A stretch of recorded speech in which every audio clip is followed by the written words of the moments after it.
Ladies and gentlemen, brain is one of the most vital organ of your body, and to take care of this vital organ is your prime responsibility. As you work on your physical health a lot, take a pledge that you'll work on the mental health of you and your dear and near ones. That's why I'm here today.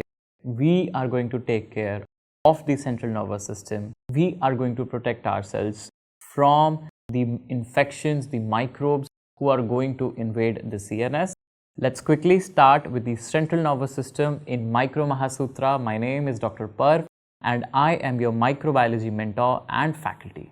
My dear friends, this video is an introductory video. This is a dictum that whenever we are starting a new system, and for that matter, let's congratulate ourselves because these are the first ever videos in the entire nation or even worldwide that we are reading, understanding, learning microbiology system wise.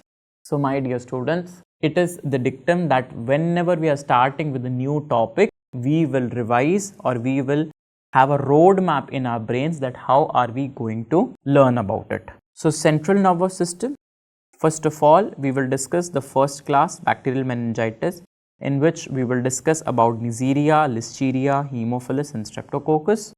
Whereas in second class, we will discuss about the spirochetes, about the Lyme's disease, the tetanus and the tubercular. All these are causing what? Causing the meningitis. This is the second class which we will discuss. Then of course, the third class is going to be about the polio and the 𝗏𝗃𝗃. The fourth class will be on rabies, the HSV, Japanese encephalitis and Western Nile.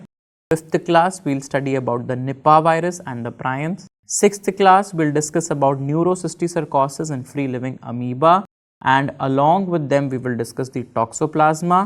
And yes, the seventh class is going to be about the Cryptococcus fungus. Alright, so these 7 classes will help you to understand and retain the central nervous system in a very better format. So thank you so much for attending this introductory part. But yes, this is something which I tell you always, that if you are studying systemic things, please undergo general videos once, like general bacteriology, general virology, general mycology and general parasitology. This is going to strengthen your core concepts so that it will help you to maintain the building properly, maintain the building of systemic infections properly. Thank you so much for attending the introductory class.